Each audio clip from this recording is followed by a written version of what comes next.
Okay, amazing. Hello. Nice to Hi. see you. Thank you for being here. Thank you for being here. We're together. This is my friend Stephanie, and we go to the same school, and we've been wanting to connect for a long time now. So we're excited to be here. And Stephanie has created this really cool community on her social media that it is kind of, I guess, curious, right? Yeah. Yeah. And I found that I got a lot more participation when I invited this anonymous aspect of it, which I think is really great because it doesn't matter to me who's asking what. But I do think that people feel a little safer just being anonymous, and that's totally fine. But yeah, in doing that, I did get some really great questions that I'm looking forward to addressing. And so that's why I reached out to you. That's why I reached out to Jesse, because I think it probably is best discussed rather than proclaimed, because I don't think all of the answers are super straightforward because everyone's different. So there's Yeah. different ways of approaching different things. So Yeah. This whole entire conversation is so 3D or like, mhm. complex, the conversation about hypnosis, but I love it. I'm very excited to answer these questions. So, before we get started, I guess I'd love to introduce you and tell people who you are, where they can find you, and, maybe how you got involved in hypnosis. Yeah, absolutely. Yeah, so my name is Stephanie. I've actually been a flight attendant for about 8 years. And I love that. And it kind of goes in line with this theme in my life of kind of being of service and in a nurturing way. I've always been that person that people go to for just someone to talk to. And I love listening and I love having an open heart. That being said, I think where my journey into hypnotherapy began was with perhaps having probably not the firmest boundaries around having an open heart. And so in earlier years, probably, I don't know, 15 years ago, I started taking meditation classes because I was really struggling with boundaries energetically. So I was working as a nanny at the time, and I was taking on a lot of emotions of the family unit, whether it was the parents or the kids. I couldn't draw those boundaries emotionally. And so I started taking these meditation classes that I discovered was kind of actually an introduction into energy work. And so I learned how to create kind of energy boundaries with myself. And years later, I kind of discovered almost by accident that I could do it for other people as well. I had a friend who owned a space, kind of like a collective, a healing arts center. And um, I had done some energy work on her, and she was like, "You have to offer this as a service here." And I was like, "Who am I?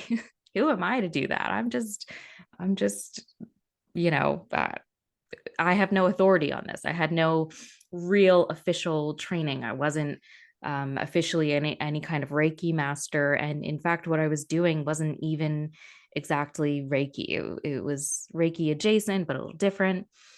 And so, anyway, I started offering these energy healings. And I discovered that what happened in these very therapeutic relationships was so valuable to the client and also to me. And we were having really healing sessions. And so I started thinking about that whole aspect of credentials and what does it mean to be qualified. And I was successfully doing that for about a year and I loved it. And again, it was very helpful to both parties.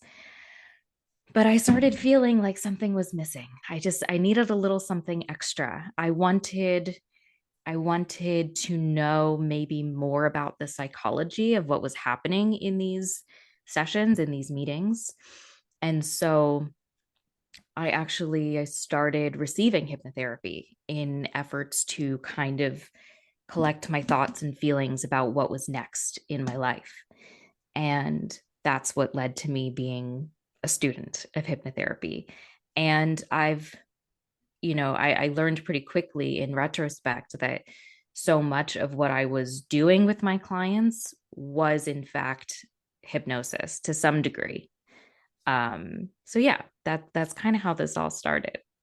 That's awesome. Yeah, there's a lot of people at our school that have similar kind of like, oops, this happened, and it just fell into place in some ways, you know. One, I think I always feel like that's always the best way for something to happen. It's the most natural way. It Yeah. doesn't force or push anything, and you're able to kind of just be yourself. But yeah, I love that. I love that you have already been connected to energy. You've already been connected to yourself. You've been connected to service. I feel like that's so important in this industry that we're Yeah. entering into. Having those transferable skills, I think, is Mhm. going to be a huge benefit for us. Yeah. Well, something that has been particularly important to me and something that I like to share with anyone I work with is that my objective is to empower. There is so much in the and we maybe touched on this before, but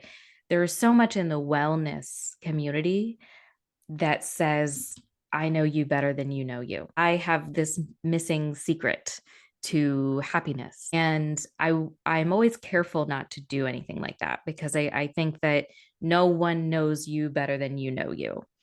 But I do believe in using that thought, that sentiment as well in order to, to empower people. So Mhm. yeah. I'm with you. I totally agree with you. Tell myself and all of my clients, anybody that I come in contact with, like, you having your whole entire mind available to you means that you have everything available to you. The whole world is available to you when you have your wits to you. You know, can't not have your body and have your Mhm. mind and still have the fullness of a human experience, or at least your Yeah. consciousness. And Mhm. I think that that is so incredibly important. And I think it's important where we are today, where we are in the world right now. I think Yeah. that empowerment, especially of women Mhm. and marginalized voices, are Mhm. incredibly important. And I think that we're going to need to pave the way for a Mhm. lot of people, because the hypnosis that we're seeing in the world right now, the unconventional and non consensual Oh, hypnosis that's good. that we're seeing, right?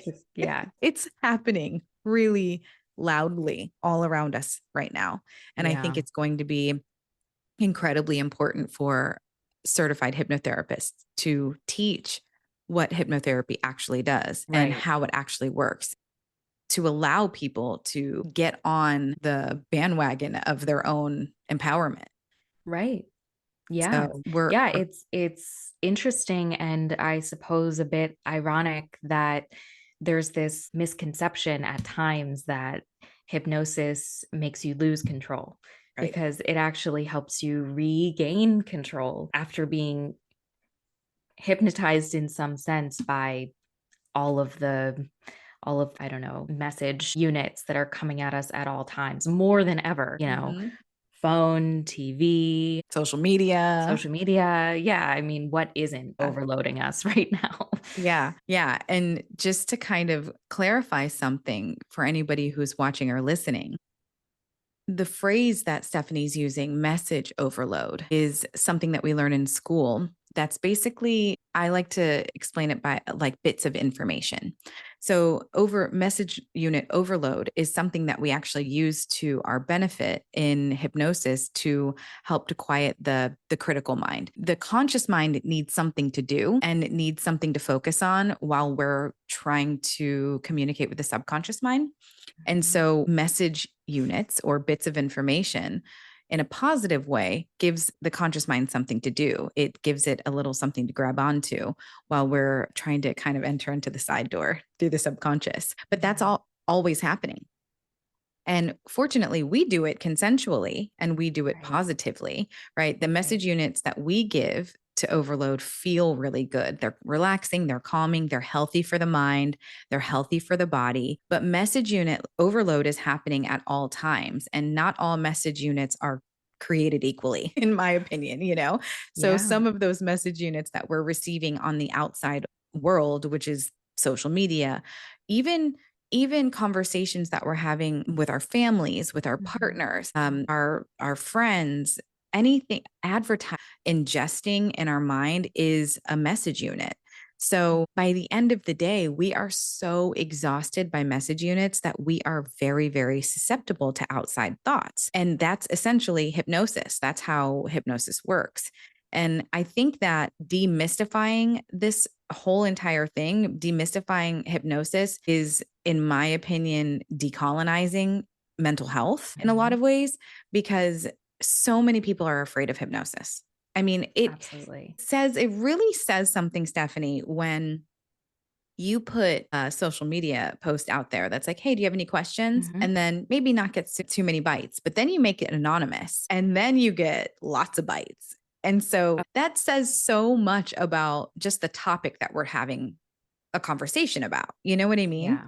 Yeah, absolutely. I also want to I want to touch on an adjacent topic because I had a classmate recently actually mention that they were attempting to have because currently most, if not all, insurance agencies don't accept hypnotherapy as something that they will cover. I know someone who is trying to pioneer a movement to change that, but I don't want that to happen, actually, to be honest with you. And that has nothing to do with anything financially to me. But, I don't think they need any more power. They don't need to have this. I get it. I know that, it does help people financially in some senses, but how many people don't have access to health insurance anyway? Mm-hmm. So, I just think it's so much more beneficial to work with a hypnotherapist. I know I have a sliding scale. Most people in the caring, sharing field will.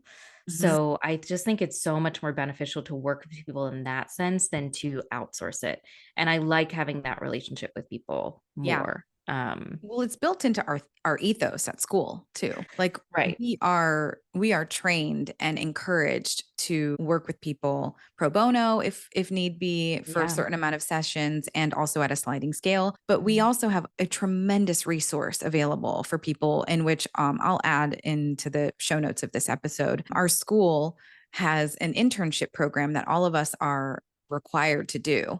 And this internship program will allow you to receive free hypnotherapy for the existence of this program. And once that intern graduates, then you can choose another intern so that you can continue your hypnotherapy for free. So there are so many ways of receiving free care in the hypnotherapy world. Whereas if we were to be covered under insurance, not only that would that be, well, I'm an Aquarian, so I'm kind of a, I'm a little bit of a rebel when it comes to like things. So I don't Mhm. want, all things, I'd say Me most too. I things. don't want anybody controlling anything I do. Yeah, I just don't. I really don't. And I think also one of the things that I think is really special about hypnotherapy is that we do not diagnose people. And when you Mhm. add insurance to the mix, we have Right. to then start to pathologize. And then that person has to prove that there's something wrong, where Mm, that is completely against the full on ethos of hypnosis anyway. We don't believe that there's anything wrong with anyone in right. hypnotherapy. Right. We treat people symptomatically. We see their symptoms and we think, well, if you feel better, maybe you are better. Right. So, it adds a whole element to the ethics of the service that we provide, in my opinion. And Yeah. I know that most of the therapists that I work with, my therapist included, actually, I have a couples therapist and I have a personal hypnotherapist, and neither of them accept insurance. And I see more and more people in the mental health community not accepting insurance because this is attached then very deep, vulnerable stuff that we're working with our Mhm. clients. And now this is attached to your permanent health record. And Mhm. some people just don't need those labels attached to their permanent health record, especially knowing who is at the very top of all of these insurance companies anyway. How much of this information do we actually really want out there? Yeah, absolutely. I'm gonna tiptoe gently here, but there are also a lot of professions where you can be released from your position for having any kind of mental health issue on your record, which that's really tricky because, Well, we're talking about I don't know, people's it's a tricky livelihood. subject. It is. It makes me sad. And yeah, Agreed. I mean, I think that once we start, look, we live in America. It's a capitalistic society. It's unfortunate. Money has surpassed the importance of people in some Mhm. ways in our country. And we also have to really think about things logically as Americans. We need money to survive here. And when we're messing with people's livelihoods because they have some kind of mental health crisis or something that most likely it may or may not affect their job performance at all. You know what I mean? Like there are a Right. lot of people that go through mental health issues, little spurts in their life. I like to call them Mhm. colds. Like, why Mhm. can we get a little cold? We can get sick, we can get the flu, we can get all Yeah. of these things, and we're not punished for that. But Mhm. if we have a little mental cold Right. or something, or mental chronic illness in our Yeah. minds, like how I just don't see how that it helps us to share information with big pharma. Yeah, If absolutely. you know what I mean? Like I was a business owner for 6 years and I took all of that into consideration with my employees. And I Mhm. would say, like, what's going on? If you want Mhm. somebody to talk to, you can talk to me about it. I'm not your therapist, but I Mhm. brought in-house therapy for all of my stylists. It was not mandatory, but it was something that they could participate in if they wanted to. And there are ways to support your community and to support each other without involving insurance companies. Yeah. And I think that once we get lumped into that whole culture Mhm. of regular therapy, we're going to lose a lot of the benefits that we have. We will lose a lot of the benefits that we have if we are covered under insurance. Yeah, absolutely. Yeah, I think there's something so special about the kind of relationship that we are able to have with our clients, because there's no big brother aspect of it. Yeah. Actually, my partner does work with medical students, and some of them are from it's kind of loosely based around making sure that the students, the medical students, sometimes nursing students, that they know how to create rapport with the in their case patients. But he was just telling me that there were some from out of the country that he was working with, and they remarked to him that it's funny, we don't have in their countries, they don't really have a like that kind of relationship with their clients. It's more just transactional medical thing. And my partner and I were talking about it, and we were like, well, yeah, because in America, you're being so, messed with by the insurance agencies that when you finally go to the doctor, you just want somebody to be nice to you. And you just want like a basic kind conversation. And like that's how bad it is. Like just so desperate for somebody to be like to listen, Yep. because You there's just want so to be much heard. fear Yeah. of someone not listening, and this, yeah, just not being seen or heard. I mean, that is like an epidemic. I mean, I could literally talk about this subject for the rest of my life and still not get all of the points out that I would like to get out Yeah. because it's so true. There are so many problematic intersections when it comes to health being commercialized and Mhm. being health being for profit. I mean, there's Mhm. something seriously wrong with that Yeah. Yeah. concept, like in every sense of the word. Absolutely. It's just not okay in any way. Yeah. And it'll never be okay as long as humans' health is for profit, Mhm. our health is never going to be prioritized, which Right. is why I love this industry that we're stepping into so much Yeah. because it doesn't just cover mental health. I mean, Mhm. we use hypnosis for physical health. We use hypnosis Yeah. for spiritual health. We use it transpersonally. It Mhm. really does cover the whole kit and caboodle, which I Yeah. love about this craft. Yeah. So Absolutely.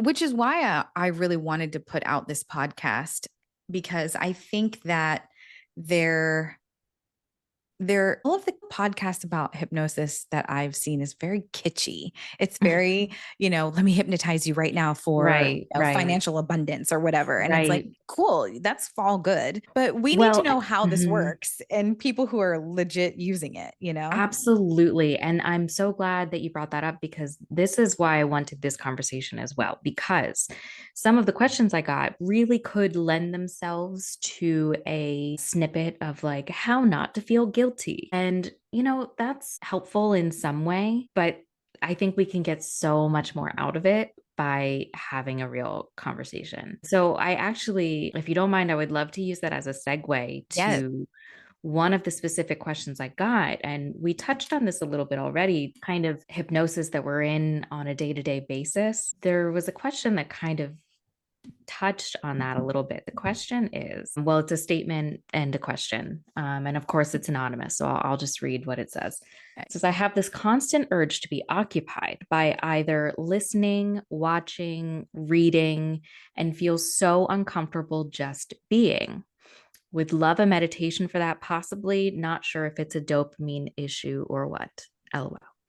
Wow. That's such a Yeah. beautiful question. Well, what was your first thought about it? Well, something that I work on with my clients, and it might sound so oversimplified, but prior to doing it, working with hypnotherapy, I thought of this in a completely different sense, but mindfulness to the point where you can be aware of all of your experiences with all of your senses, because when you are mindful in the present moment, there isn't much awareness of anything else. So, taking one of those activities, let's say watching, and I'll admit I can relate to this personally. But sometimes I don't know about you, Jesse, but I can admit that I do this and I probably do it often. I'm watching TV and I'm also looking at my phone. So Mhm. I'm like watching two screens at once. And Mhm. sometimes I don't even want to just watch the TV. I'm like, where's my phone? It's like I need to be looking at two screens at once. It's for one thing, I want to, just in case this listener or in case this, person who submitted the comment is listening, it's so normal. I Yeah. think we all do this and we could all use some awareness around it. Yeah.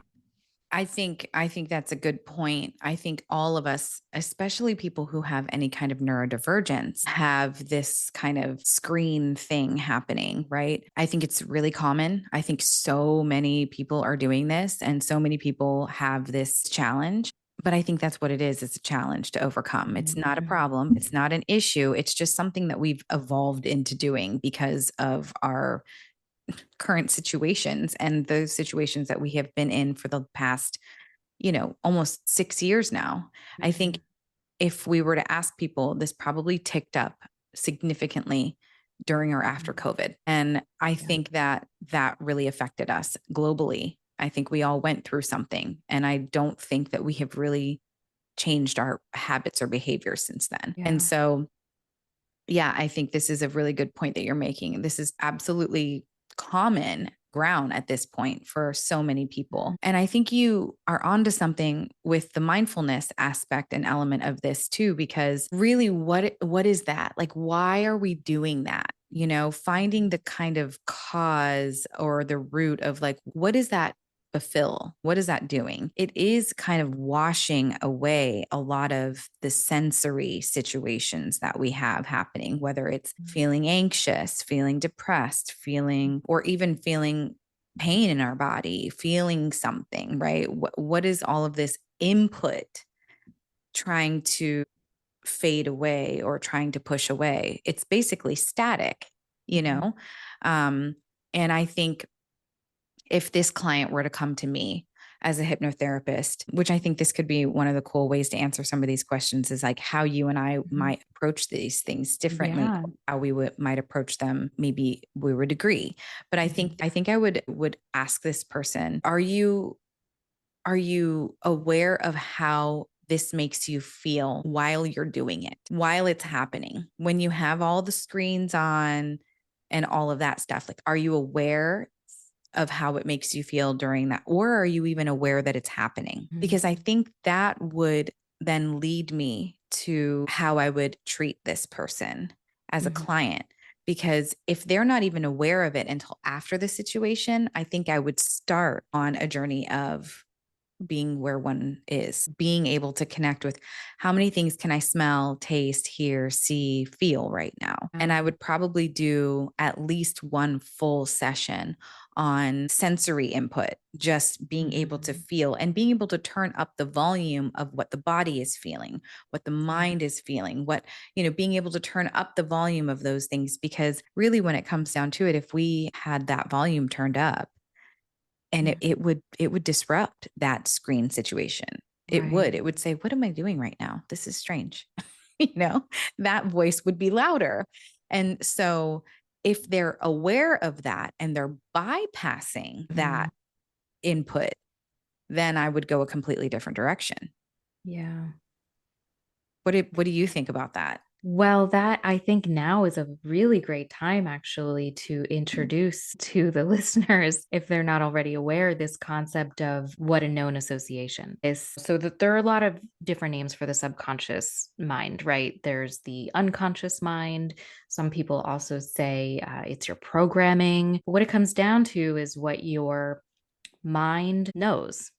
And, knowing something, the subconscious mind knowing something equals safe, and not knowing it equals not safe. And I think it's such a good point that you brought up that these things have escalated since COVID, because let's say that's when this extreme overload started of looking at always needing to be doing something. Then it's been the past 5 years that we've become accustomed to doing this, and the mind might just kind of forget those associations of what it feels like and what it looks like and what it sounds like to do just one thing at a time. So what I would definitely want to do, if it was suitable to the person, of course I would ask more questions, but I would want to have some kind of embodied experience, like visualization, where they're doing just one of those things, let's say reading, and really noticing the words on the page and being able to create imagery of the words on the page. And maybe you're having a cup of tea, and maybe you're under a heated blanket, and really taking in the senses of that experience of doing that one thing. Does that make sense? Absolutely. Yeah, I think that's such a good, and we could write that into a hypnotic script or into a hypnotic session, but we could also do that in the session, right? Like, okay, Yeah. go ahead and grab one of those books off of your favorite book that's on the shelf behind you. Open it up to any page, and I want you to read those 5 words one by one. And before you even do that, let's get you cozy. Like, do you have a blanket that you really like? Hypnosis is so cool. It can be done in the body, in the moment, just like that. Yeah. You're already in hypnosis doing those things, right? They could be doing that actively, but they could also be doing that in their mind. And the mind doesn't realize or know the difference between having done something and having visualized it. In hypnosis, it feels exactly the same to the mind, which brings me back to the concept of known associations, right? If for the past 5 years, let's say we're still riffing off of the same concept or belief system that this has been happening since COVID, right? Think about pre-COVID. We were out in the world. We were out with people. We were face to face. We were in our bodies. We were embodied, and we didn't even realize it.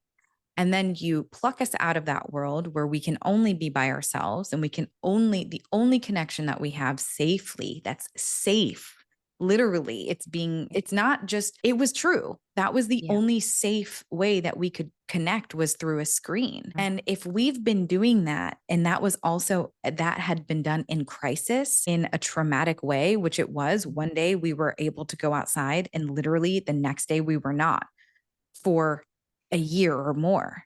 right? And then suddenly what was safe to us, what Mhm. we knew as safe before, was no longer known as safe. So Yeah. now we're in this whole other realm of our known association being our old known associations not being safe anymore. And now these are these new known associations. But we never consciously went back. We never looked at that moment and went, Yeah. okay, now we are out of the woods. Because in some ways, some of us are not. There are Right. some people who are still very affected by COVID, have long Mhm. COVID, or still, dealing with the effects of Mhm. all of this stuff. So I think we're just in a different landscape now. We're in a Mhm. completely different world, and everyone was affected by it differently. And I think that each and every one of us could stand for more mindfulness and embodied experiences, Mhm. as exactly like what you were just talking about. I love that idea of reading or even journaling. Like, let's write. And in some therapeutic journaling aspects, some people will do the sprint writing, right? But I've been doing like slow motion writing, one Mhm. word by one word by one word, really allowing myself to like write it out and Mhm. making all of my loops the way that I want them. That's a Mhm. completely different way of, being in your body. Yeah. So, and as you and I know, we're emos. So, Mhm. and we'll talk about that maybe in another episode or another Yeah. session. Some people are more connected to their bodies naturally than others. And I am one of those. Oh, no, you are a fizz and I'm an emo. That's right. You're a high fizz and I'm a high emo. Right. That's how it was. Yeah, Yeah. suggestibility or Either. well, either. Yeah, yeah. I know this must sound confusing if If people for don't, anyone. We'll explain it at some point. But I yes, think we'll explain yeah. it. Yeah. Yeah, yeah. But some people are just more connected to their physical body naturally, and some people are less attached to their physical body and more attached to their or more connected to their mind. And I'm more connected to my mind naturally than I am my body. So for me to be embodied, it is a very conscious experience for me. I have to very consciously, you know, sit down Yeah, and make myself do that. I actually I this just came up recently and I happen to have the note right here.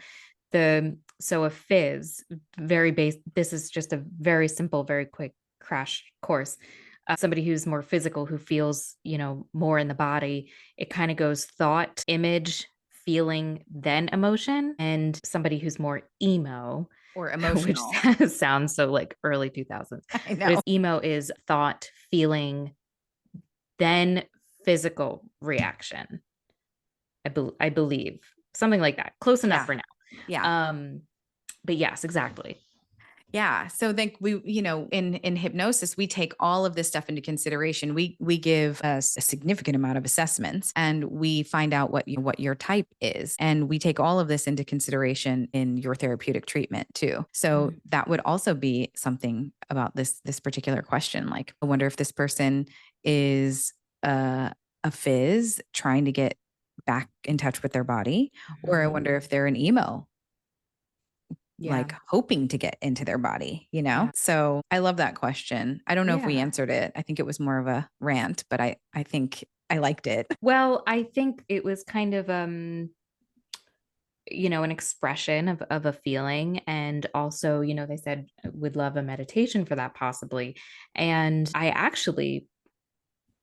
I think my simple response to that is I think any hypnosis that you listen to or any meditation would be helpful as long Yeah. as you can. I would say the difference in this situation between meditation and a hypnosis track is meditation tends to be, and I do want to address this because I myself had the same question, an adjacent question now, but this difference between like meditation and hypnosis, and they both are a trance state and they're both wonderful. The difference is meditation is less goal oriented and a hypnosis session or recording is going to be a little more goal oriented. It Mhm. doesn't have to be some major goal like, I want to run a 5K, but the goal in this situation would be present perhaps. So it would be geared towards being present and feeling the experience that you're feeling. So yeah, I think that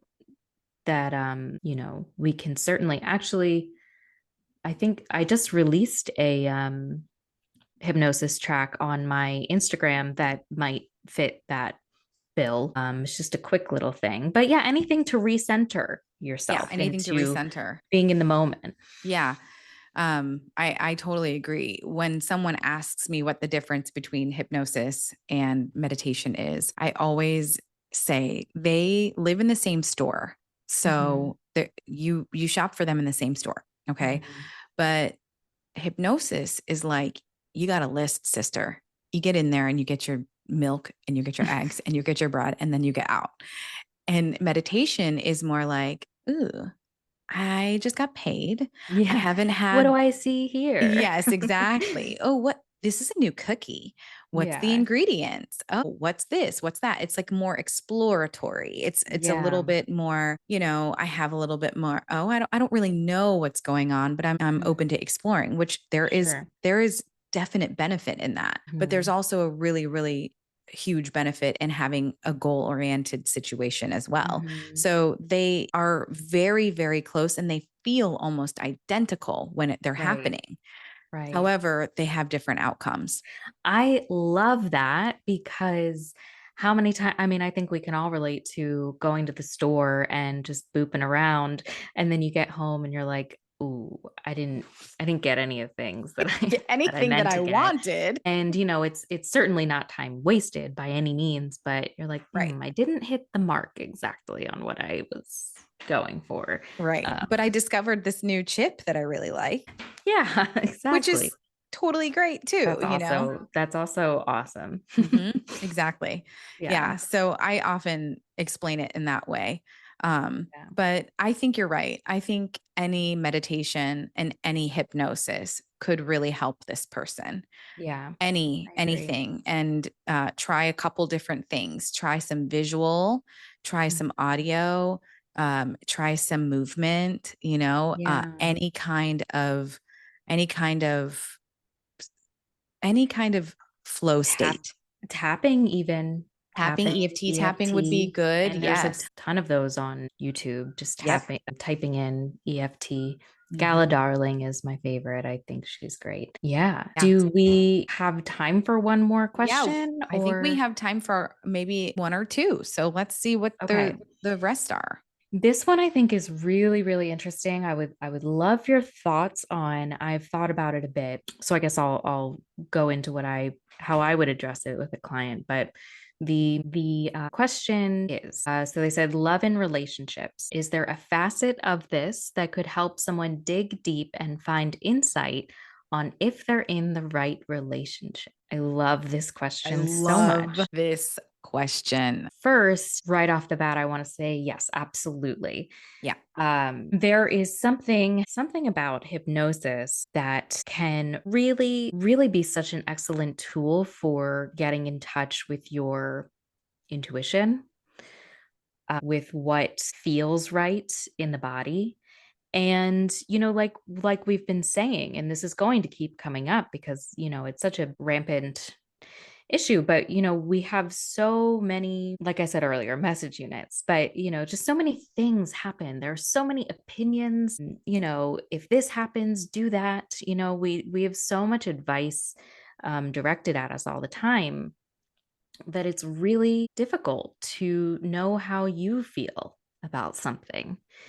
And something that we use, I think a lot of hypnotherapists use in sessions is something called the wise one. And there are lots of different ways to do it, but essentially, you get in touch with this wise figure in your mind, and it's actually ends up being your wise self. It's what you really think and feel. So that's one way to go about that. Let's see. Yeah, dig deep and find insight on if they're in the right relationship. Well, and yeah, what are your thoughts? Well, okay. I love the wise one. I was thinking about this as you were talking about it, and I was like, I would not have gone that direction, not even a little bit. But then I started thinking about it a little more, and I'm like, maybe I would have gone this direction in a different way Mhm. with a different modality. So Mhm. for me, gravitate toward internal family systems. I gravitate toward parts work. And I think what I would probably do is get a good history of this person's relationships. I would ask a lot of questions about their attachments to their parents. I would go the traditional route of like, let's make a list. Let's use this session to make a list of your past 5 relationships, if you even have that many, going back to your early adulthood. And I would see what their pattern is, what their pattern is with their partners. Does this person, did you pull away first emotionally? Did they pull away first emotionally? How do you feel around rejection? When you feel rejected, do you come forward? Or when you get rejected, do you shut down? I would ask all the questions, and I would probably come up with a loose idea of this person's patterns. And then I would most likely put them in a hypnosis, and I would invite some parts in. I would invite, and it could be a wise part. It really could be a wise part, but I would allow the person to choose what part is going to present itself. Right. So, I had this session. I don't know why this is coming up for me right now, but it was a parts work session for a quit smoking client. The reason why I'm bringing this up is because this whole entire thing brought us to relational situations.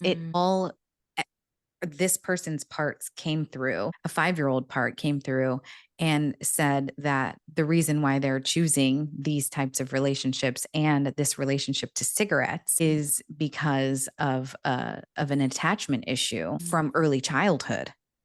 And that is absolutely 1,000,000% not what we were taught to do in school for quit smoking. But the quit smoking strategy protocol did not work. I mean, I literally went bullet point by bullet point by bullet point, and it just didn't work. So, I feel like allowing the person's subconscious mind to drive and to get really kind of creative with, all right, who's going to come through today? Right? Those parts can tell us more than we could ever ask cognitively. And so I think I would probably go that direction with this particular person. When was the first time?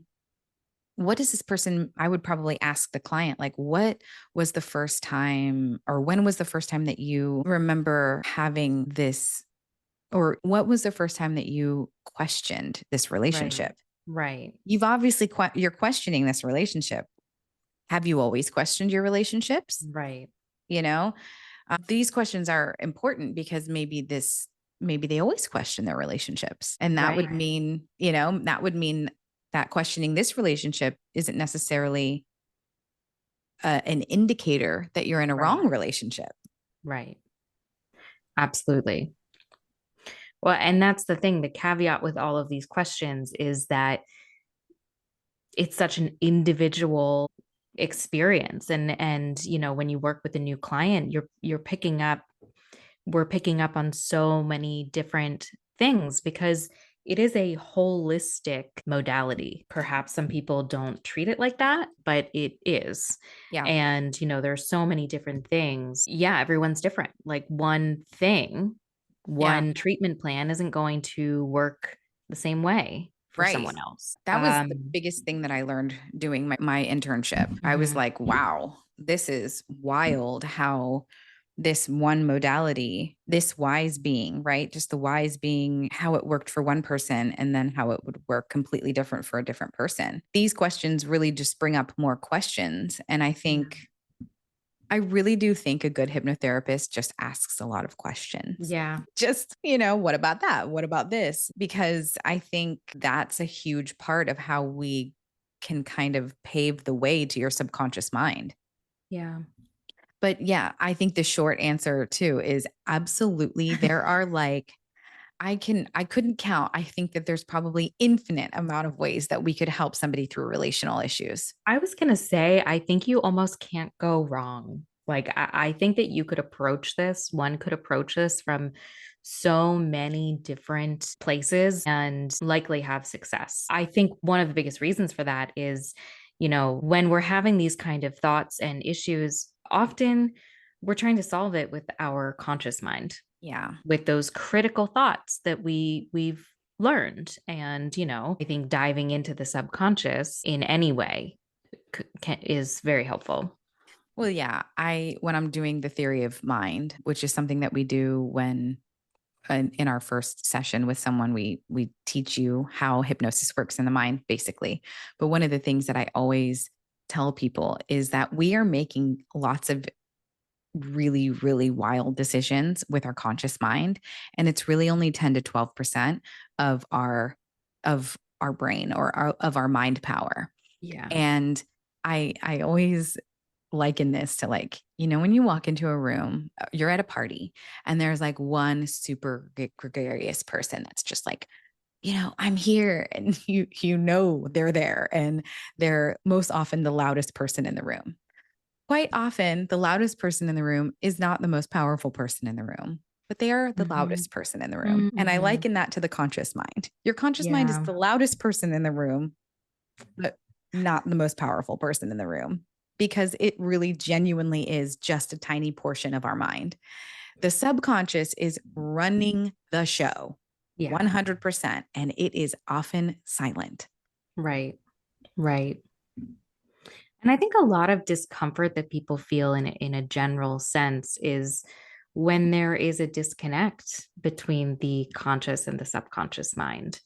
Yeah. I mean, to want something, and this is part of the whole basis of hypnotherapy. And, again, one of the things we explain when we're explaining how hypnosis works, but, you have this thought in the conscious mind. It could be as simple as, I want to exercise more, or it could be something more nuanced, like, am I in the right relationship? Well, we have these things that we use in the conscious mind, like, analysis, reasoning, willpower, but those are mechanisms of the conscious mind, Right. not the subconscious mind. And, having that disconnect of between the conscious and subconscious, it feels uncomfortable because it almost, I mean, it's different for everyone, but Mhm. I'll say for me, it feels sometimes like, who's running the show here? Yeah. So, yeah, I think hypnosis is super helpful in being able to feel more in harmony with Hmm. yourself Yep. in general. In So, once general. you feel more in harmony with yourself, you're able to make the kind of big decisions like this one. Mhm. Like, is this the right relationship? Is it in harmony with, all aspects of. Absolutely. And I'll say something else too, and this will be where my final thought of this. And I Mhm. think it's important to add this because, when we're talking about relational issues, we're also talking about attachment issues and things like Mhm. that. So I think that it's important to recognize that you are one part of the relationship, and it takes multiple parts for relationships to work. So if, let's say, you have any codependency issues that haven't ever been touched and haven't ever been seen, the more you start working on your own interdependency or dependency on oneself, you will illuminate whether or not you're in the right relationship or not. Right. Because when you start working on yourself, there's no other way to go but up for you. Mhm. And if the person that is in a relationship with you starts to mock or mirror, or in any way that is not in acceptance of your change, especially if your change is going into a positive direction, that could be Mhm. a very big indicator that you are not in the right relationship. If Right. your partner does not support your own personal and emotional growth. So really just working on oneself it can illuminate pretty quickly whether or not you are in the appropriate relationship for this time. So true. I think we have time for one more. Okay. Let me see. Well, this is kind of on the in the same vein, Mm. but a little bit different, and there are some nuances here, I'll say. So the question is, well, it says getting over being cheated on.